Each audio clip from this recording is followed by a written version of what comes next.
And that there is just a little taste of what I've been working on for the last couple of weeks. I'm going to show more of it, but I want to break down this entire journey I've been on for the last couple of weeks that was really inspired by the work of the Wingmakers and the philosophy. I put part 1 and 2 out of the Wingmakers Philosophy. I will probably add this to the playlist as well, even though it's not Wingmakers. It was directly inspired by the last video I did, Philosophy Part 2. And so I wanted to share this journey. And first, let me play a little clip of how this all started. This is the little section of the Wingmakers that I was meditating on, and then I got this vision. So let me just play this clip for you. Service is a driving force within the hierarchy, and in most cases, this translates into the concept of salvation and the teacher-student ordering of the universe. The hierarchy is composed of all individuals of all motives that have linked their energies into subgroups. These subgroups form independent branches of the vast cosmological tree that encompasses all things that appear to be separate from the divine. The roots of the tree are bound in the soil of genetic memory and subconscious instincts. At the base of the tree, the first branches sprout. They are the oldest, representing the native religions of the species. The middle branches are the orthodox religions and institutions, while the upper branches represent contemporary belief systems that are newly emerging throughout the manifest universe. The whole tree, in this definition, is the hierarchy, and its seed was initially conceived, planted, and nurtured by divine intelligence for the purpose of stimulating the grand experiment. And that, of course, is from the Wingmakers, and I'll have links to all this stuff down below. You can check it out. But I want to get to my journey I was on in getting to the point of creating this picture right here. So as you heard, when I first got started on this, I was inspired by the Wingmakers philosophy. And from there, I was just thinking about the tree and the different levels, as you heard there. So I was, just to kind of recap what you just heard there, we got the green level here, which in chakra terms, green, you think of that as the heart. And we think of this as the Wingmakers philosophy talks about the indigenous or, like ancient Indian and religions and so forth. And then up in the middle section, we got more of the orthodox religions, and then towards the top we have in the purple here the contemporary belief systems that's now emerging on the planet in new ways of connecting to the divine, to intelligent infinity. So I want to first show you that in my mind, the first thing I got was a grid. Let me show you. So I saw a toroidal field with the golden mean spiral going around the toroidal field, and I found this image to use as a guide. So as you see, the branches kind of come up, they're twisting in a vortex type fashion, and then they begin to align to this beautiful golden mean toroidal field. And as you can see, as I turn it on and off, the branches eventually fall in line with the invisible grid work that's there. But another important thing to notice is that the hearts are not found in the grid, they're found between the spaces in the grid. And so keep in mind, this was all, revealed to me at the point of creating it. I didn't know any of this to start. All I knew is that I saw this grid and the branches aligning to it, and then I began to line out the branches, and I ended up with this here. And then as you see towards the top, there's like leaves throughout the tree, as well as the hearts. But the leaves begin to thin out, and it just becomes all hearts at the top. And I believe the hearts represent the divine. God is love, so to speak. And as you see, it's never far. It's always within the grid. The grid is built around it, but the grid does not contain the divine intelligence, right? Kind of like this clip. The divine dances outside of the constructs of any language. It is complete within itself and has a singular purpose of expressing the collective potential of all life in the universe. And there we see the divine dances outside the constructs. Now, it's easy to look at this, and people see this, and this grid we see here is beautiful, but it's the hierarchical paradigm. So you typically would think that this is a negative thing, but it's actually like a playground for the soul. That's why we're here. We're here to experience this separation. And so this grid being across here like this, the grid aligned with the divine, but it's only for a learning experience. So this isn't like you would think of as a prison planet as much as it is the grand experiment or a game. I like to call it a game, but when I came across the Wingmakers Philosophy and they were describing it as a grand experiment, I think that's probably a lot easier for people to digest, since not everybody's gamers and people don't realize how serious people do take games these days. Even, board games or just any game in life, really, but, video games and things like that. So let me turn this grid off and get into a little bit deeper of what's going on. And then I'm going to actually, following this artwork was the music, and I'm going to break it down as well. But I did want to kind of tell you what came to me and what parts I added in and what parts I just saw, because typically when it's artwork, I see it in my mind and I draw it. In this instance, I saw the grid as I was just showing you there, and I began to go to work on it. And then as I was doing that, I filled in the hearts in between, and that's when it was shown to me that everything's built around the love of God, so to speak. And but it's not the love of God, and it's just a structure. And this really got back to, I recently took a trip, and I was looking at how religion, if you think of religion in the sense of, a set of precepts and rules, it's a structure, right? It's a rigid structure that defines how God works. And I don't know about you, but when I think of the most limitless thing I can think of, it would be God or creator or source, whatever you feel comfortable calling it. So how can you possibly contain something that's limitless inside a limited structure? And so I got that a while back, and a little example of that would be like ice trays. If an ocean is God, an ice tray, which holds the water, is religion. Now think of how different it is to have free-flowing water or water inside this sort of compartmentalized ice tray. And so that's what religion is. So if you think about it, there's no way religion could ever hold God, because God dances outside of the hierarchical paradigm. So when you think of it like that, religion just seems to fall away. And as we watch towards the top of the tree, you can see how the grid structure that's there, it ends here. So these contemporary belief systems leave the structure of the hierarchical paradigm to find a freer way of expression, which you see above. Down below here, in my mind, I saw this infinity emblem at the base of the tree. And as I began to draw it, I saw that it was actually going around the tree. So part of it's missing behind the tree, but this is like the infinity symbol. And these are people going around having a good time. And, are they souls, spirits? All I know is I was told they were people. I don't really know. Having a good time here on the playground of life. So this is Sovereign Tree.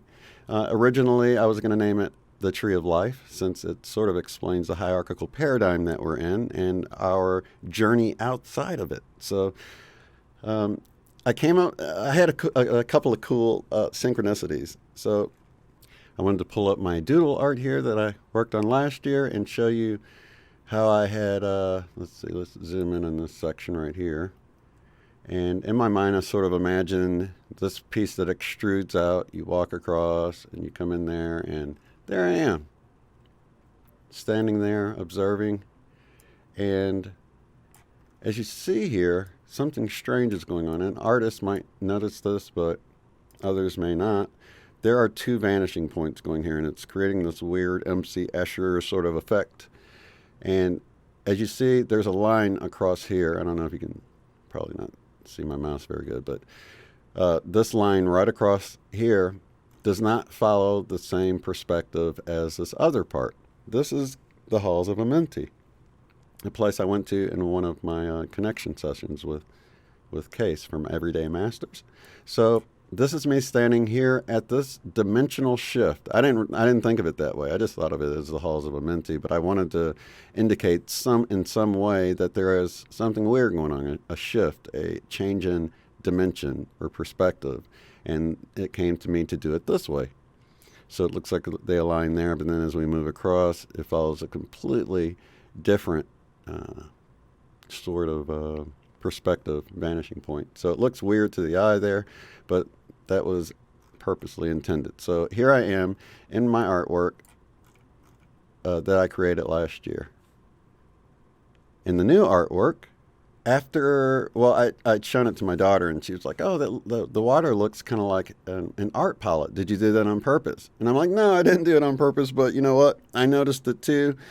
And I should put probably a little island out there or something for the hole in the art palette. So not everything that is in here was originally this. Some of them were like afterthoughts. So I put this little island in here for the hole in the art palette. I don't know if you guys can see this. Let me zoom in. And here I am again. So I put myself in this art. And after I did this, and we can also see here, it's on the surface of the water, which is sort of like, the looking glass, right? It's we're looking into the other upside down world there. But here I am at on the border, unbiased and on the fence, right? I'm like always on the border. But here I am on the border or the surface of the water. And just like I was on the surface or at the edge of this dimensional shift right here in this artwork. And after I realized that, I'm like, oh, wow, that's so cool. And then it brought up my session that I'd had, my Beyond Quantum Healing session that I'd had, where I saw this beautiful scenery, and I was looking around, and then I realized it was a painting from when I was a teenager, and I had gotten the Bob Ross painting set, and it was so cool. I pretend like I'm Bob Ross, and I created this painting like he would. I didn't put any happy trees in the middle of it because I was still at the point where I felt like he ruined a lot of his paintings when he put a big tree in there. But at any rate, I was working on the artwork and created this beautiful scenery. And in my BQH session, I went to that place, and it was shown to me in my session that when we create in our mind, when we create on canvas, when we create anything in our imagination, we're really creating it. It might not materialize in the physical world, or if it does, like mine materialized as a painting, which is great, or as music or whatever, but we are actually creating something. And then at that point, I realized, like, wow, I put myself in two pieces of art, my two biggest pieces of art over the last couple of years, just like I ended up going into my artwork from when I was a teenager. And we have some other things that's going to come up from when I was a teenager with the music, and I'll get to that in just a little bit. But as far as this is here, this is sort of me chilling, checking out what's going on around here. I originally envisioned a lot of clouds and sort of these really intense clouds above here. I also envisioned souls flying up and coming back down in this, but I felt, I don't know, I just left it out because I kind of felt like, although this is where we enter in through this divine light and leave through this divine light here, we're not in the physical form when we do that. We're energetic. So I ended up leaving it out. But I am working with the understanding that this is sort of the beam of light of entering into the game, the playground, and of exiting the playground. And I had a really good time with some of these, like this here. this galaxy. I used the deep Hubble deep field image to get some ideas of what galaxies look like, and I created a few of them here. That was a lot of fun. But other than that, I created a few other trees in the background. I didn't see them originally, so I don't know if that's really accurate as far as the message. And then, I created this planet up here just because I love, stars and planets and stuff so much. I thought, wow, I can just, put all that in the sky instead of clouds this time. And it'll be a lot of fun. You see, I got a couple of moons around this planet. And, yeah, so the number of trees, the number of trees I'm not really sure about. There's 3 in this one, but the main focus, what I saw in my mind, was just this one right here. And as I was talking about the beam of light entering and exiting through the beam of light and connecting to a deeper level of the intelligent infinity, if you will, or divine intelligence, we look at the beam of light and realize that it is the, as the Wingmakers call it, the grand portal. They call it the grand portal. But it led me to the Mandela effect about Grand Central Station. And, of course, I believe that Mandela effects are revelations of truth and that we can meditate on them and get a message. And it might not necessarily be the message someone else gets, but it is a personal message. So for me, when I saw the Grand Central Station was now Grand Central Terminal, and I realized that each and every one of us has access within ourselves. That's why I love Beyond Quantum Healing sessions so much, because it's a great way to, as a practitioner, help people connect to their inner guidance, their inner divine essence that we all have, and that some people can just use a little help connecting with that, and then it actually builds upon that, and it will help them go within even after the session has ended. And same way as someone that's receiving the BQH, going within, learning to go within to find the truth, especially with everything turning, changing all around us every day, and relative truths, if you will. So directing someone inwardly to their divine intelligence, to the divine essence, I think is the way to go, especially as we move forward and your reality is completely different than someone else's reality next to you. So I believe that we're all basically, if you can think of an office building with, workstations, cubicles, and each one of those cubicles has a workstation that has a terminal, right? A Grand Central Terminal. We all have access to the mainframe, is another way of putting it. You don't need to go through the hierarchical paradigm to do that. You can move beyond the structure here, and it's just really like a walker or a crutch, right? So it's really been an adventure working on this art piece and really connecting, and it's been kind of tough the last few weeks. Even though I've been super inspired, it's been like moving through molasses lately. It's been really tough for me to keep my motivation going, not to feel overwhelmed by all the stuff I have going on. And so even though this was a break from reality, a wonderful journey, it's been, I've been sleeping more, and it's been kind of heavy lately. But I'm working through it. Things are feeling a little bit better. I talked to Michelle a few days ago, and she was feeling the same things. So it just might be in the air. So I wanted to mention that in case you're feeling like things are a struggle lately, just to hang in there, and things will get better. So that there is Sovereign Tree, the playground for the soul. I actually have a little poem that came to me too. Let me read that before we move on. What a beautiful thing to behold, the playground for the soul, lost in this dream of separation, just to find our way back to whole. So I actually got a poem. That's a short one. A poem, this piece of art, and the music that was actually inspired by the artwork. And I will get into how that unfolded momentarily. I do have a couple more clips from the Wingmakers Philosophy, the last video I did. This one talks about how we all have a unique perspective. Yet no one is able to articulate life's full dimensional depth and breadth with the tools of language. They can only, at best, describe their interpretation of their impressions. In actuality, all of us are able to peer beneath the surface reality of life and perceive a unique vision of the universe. We require only time and intention to develop our own interpretations. And as you see, that's why it's so important that we all go within to our own grand central terminal and access that mainframe that is divine intelligence for the answers that apply for your particular journey. Because what a lot of the hierarchy tells you is that we all must be the same. We cannot harmonize in our differences. We cannot appreciate the diversity of life, and that there's only one way.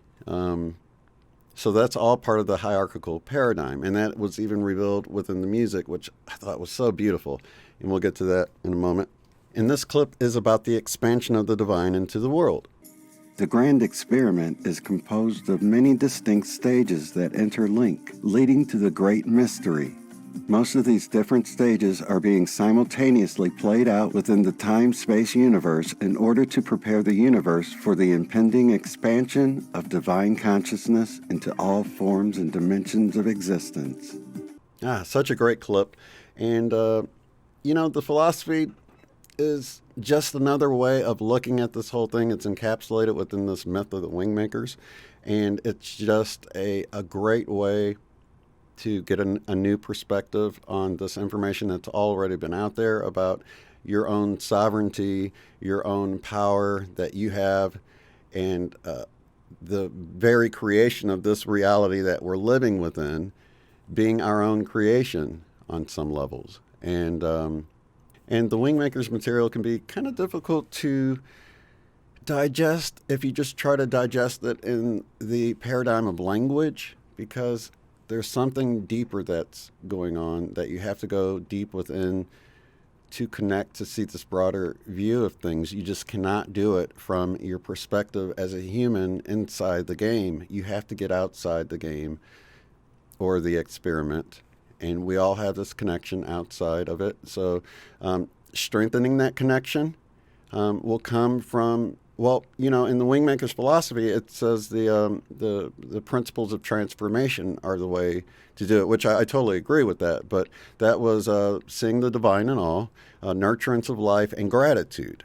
And those two are great. But I got there before I even knew about the three principles of transformation from applying the 6 heart virtues that was in the original Wingmakers I did a few years ago. I've been applying those heart virtues, and we talked about doing the quantum pause breathing, where or some people call it square breathing, but you exhale for a certain amount of time, you hold it for a certain amount of time, you inhale for a certain amount of time, and then you hold it for a certain amount of time, and you sort of do this whole process. And while you're doing that, what the Wingmakers had added into it is that you can add in the heart virtues, and you can add in the I am and the we are. So it would go something like this. You take a deep breath and hold it.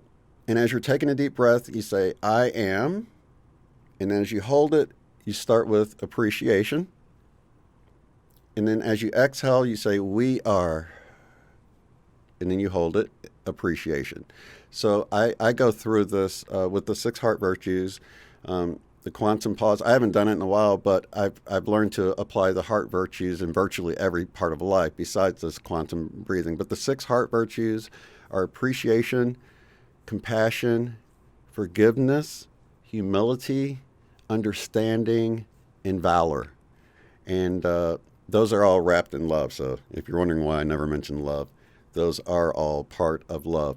And I've really used those, and I'd say most of my most difficult, I'll give you a little example, because if you look in the news today, a lot of times you can see the villains of the world, right? Some of the people that might even be responsible for harming people that you love in some way. So it's really difficult to look at these people and love, right? So when you can tap into the deeper essence of life through the grand portal, or the grand central terminal of the mainframe, divine intelligence that we all have access to, you can begin to, appreciation is the one I typically apply to, I'd say my worst, most difficult, it's typically people, right? So say there's a monster in your life of some sorts. When you tap into the deeper essence of what that resistance, what that, if you think of it as resistance, it's real difficult to describe it, but I've grown to have an appreciation for some of the most difficult, challenging triggers, if you will, for me personally, because I look at what those triggers bring about. And what I come away with, once you remove the illusions of this, the illusions of lack and limitation and death and real harm, all of those things, once you remove that away, because we're infinite beings, we're just here for a temporary amount of time, and we know these bodies are temporary, but we ourselves that are housed in these bodies, a small fraction of who we are, that are in these physical vessels, will live on forever. And this is just a temporary stop on our journey. Once you realize that on the deepest level, you realize there is no fear of death or any kind of harm or any kind of lack. So all of those things, I've been moving away from sort of worrying about the lack and the limitation, understanding that while things look like they operate a certain way within the hierarchical paradigm, there is an underlying current, as you saw with the hearts. God is never far away, right? Or the creator, source, where we come from, our true essence, the I am presence, however you want to view it, it's never far. It's always within us. But the hierarchical paradigm pulls our attention outwardly. And back to the artwork before we move on to the music, I thought it was funny because when I first started this, I was going to go with like red and maybe green and then maybe purple at the top because I was trying to split the three colors. And it was my own, of course, biases because I didn't realize that. But then I heard to color it green, blue, and purple, right? So this would put the sort of the indigenous earth religions or ways of spirituality here in green, which operate in the heart, and the blue operating as the throat chakra, the speaking, actually fits quite well with Orthodox religions and everything because you got all the preachers, teachers, evangelists, and they're all talking, right? They're all telling you how things should go. And then as we move up into the purple, we move beyond the structure. We move outside the structure because we realize we don't need it anymore. And it's when you get to the purple, which is like the third eye, right? And you get true vision, true sight to move outside the hierarchical paradigm. So I just wanted to point that little thing out before we move on to the music portion of this. So I finished up my art. I was ready to publish it. I was very excited about it. And then I felt like it needed music. And at first, I totally imagined some really soothing, meditative style music to go with it. It seemed like it needed something more peaceful. But that's not what came to me. Because, I draw what I see. I record what I hear. I play what I hear.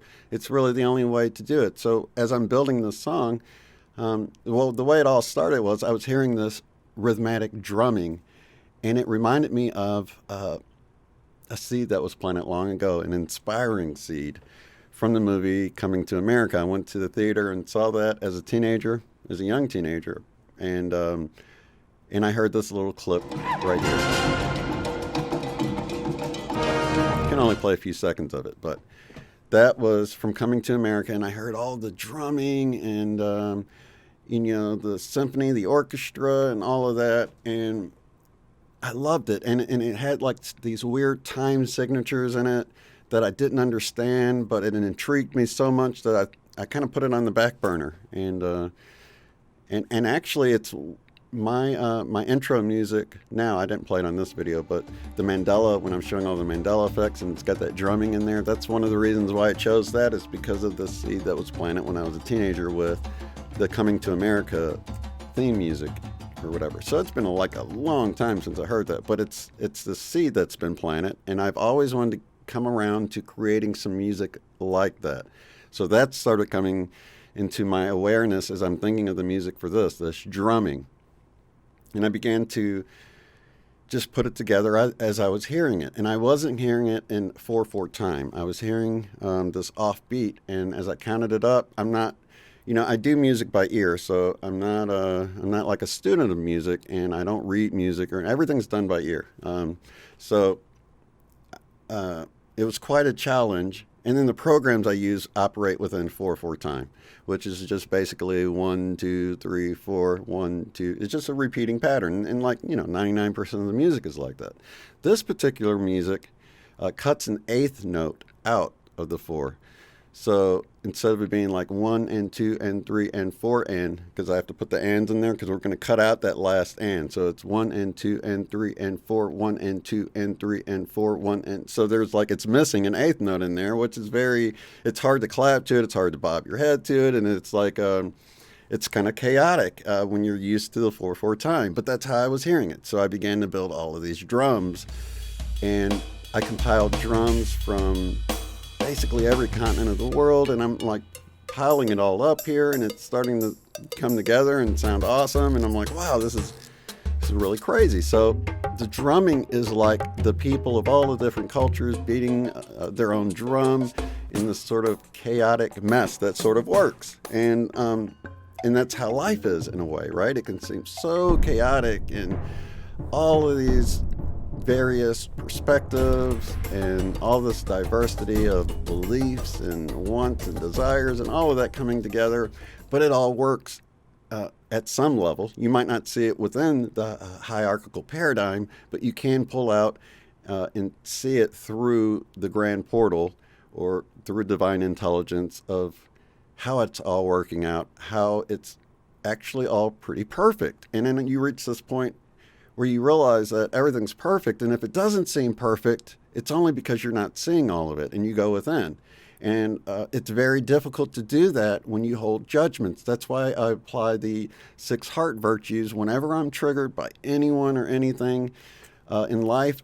I immediately go, why did I get triggered? So I go and I meditate on that, and I'll go back to the 6 heart virtues, and I'll find some way of applying either appreciation, compassion, forgiveness, humility, understanding, or valor to the situation until the triggering is gone. And you might have to do it multiple times. It might come up often, but as you do that, it pulls the blinders away, because these biases that we have, these judgments we have about other people, is what actually blinds us to the truth.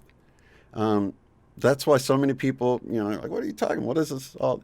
It's like you can't even see it. You can go within and see it, but you're going to be. It's almost like you've got this media room with this big television on the wall, right? Like a theater room, but you've been piling boxes of judgment towards different people and groups and everything. And I'm go in the room. You can see everything's on the screen. You go in there, you're what are you talking about? There's just boxes in there. It's no, you got to move those judgments away so that you can see the screen again.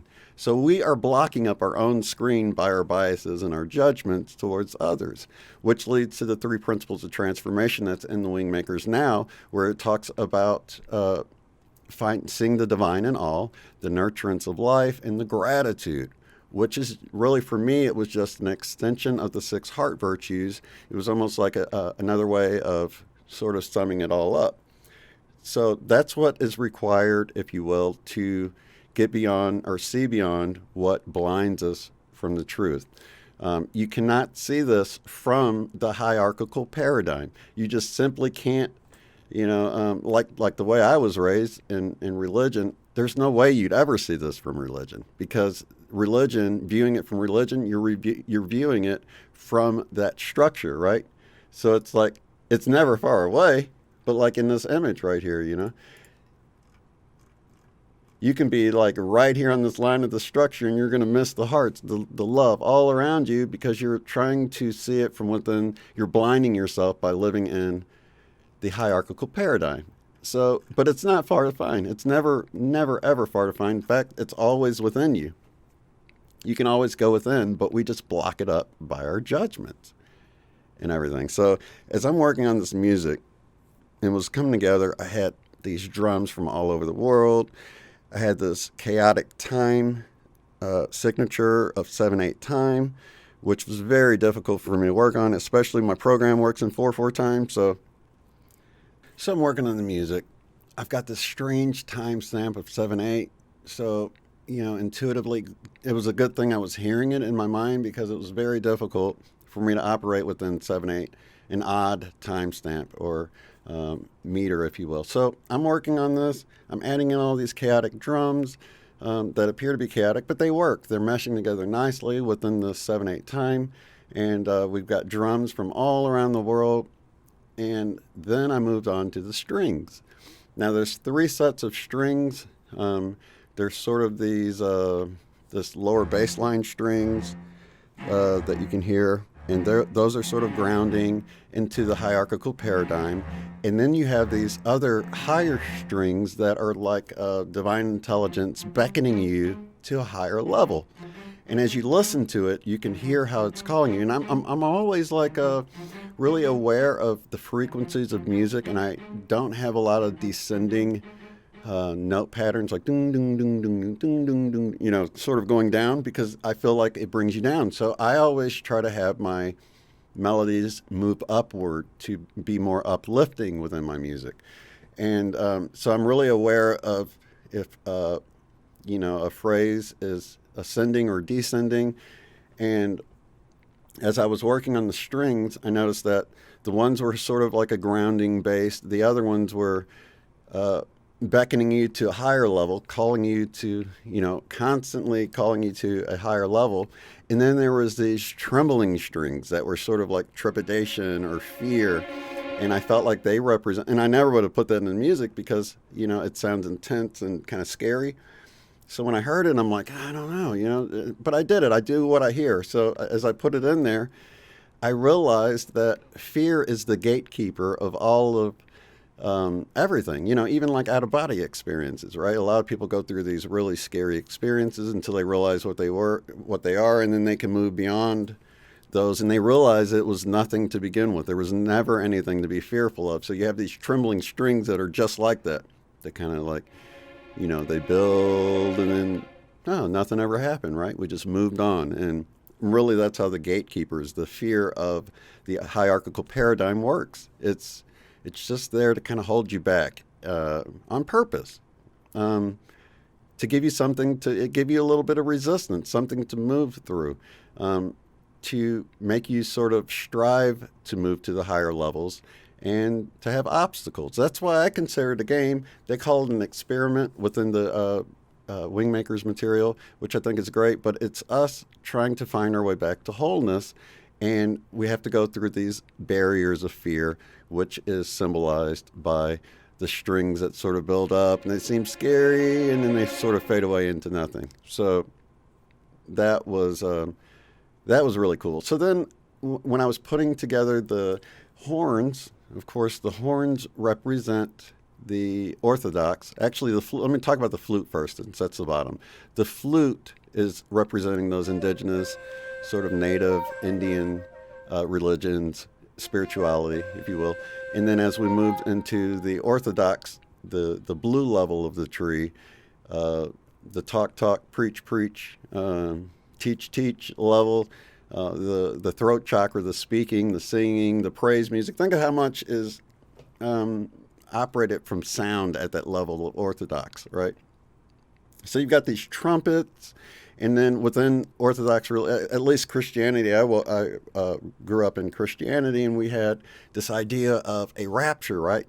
And you'd hear the trumpet of God, and it would sound loud, and then there would be a split, right? Some people get left behind. Some people get to go on to a higher level.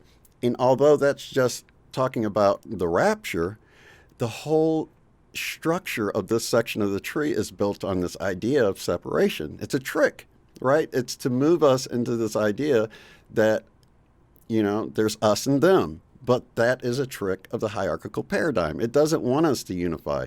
It doesn't want us to realize that we are all like pixels of a picture. We're all so unique and special in our own way, and that's how it should be. We are all individual perspectives of the divine. And once you realize that, it clears away so many of those boxes in that room I was talking about earlier that are preventing you from seeing the screen of intelligent infinity. The truth of everything, the deeper truths that are completely hidden from us because of all these boxes of judgment we have around our screen. So when I heard this horn, it starts on one tone, dun, dun, dun, and it dun, dun, dun. So it starts on one tone and it splits. One of a set of the horns go up, a set of the horns go down. I didn't do that on purpose, but it was shown to me after. That's what it's all about. The horns are purposely showing us how we're unified and then we split. Whether it's the rapture and some get left behind, some get taken, however you want to view it. But this whole idea of splitting, separating, is all part of the hierarchical paradigm as well, and part of this section of the tree, which is where all the Orthodox religions come from. So I really love that. But the song culminates in this build-up where we get a sort of an audio example of us unifying, not all becoming the same, but building and harmonizing. And, so you hear the strings, you hear the horns, and they all are not playing the same notes, but they're all, how can you say it? They're all sort of interwoven with each other, and it works.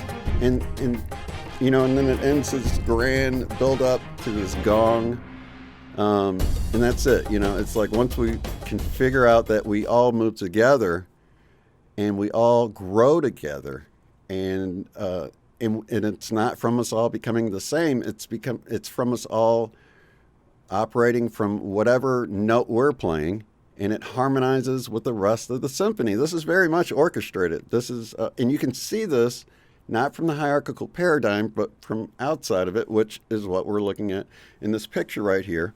And this part of the music is this build-up where everything unifies, but it's not homogenized, if you will. Everything's still doing its own thing, but it's building up together into this grand climax of realizing our wholeness.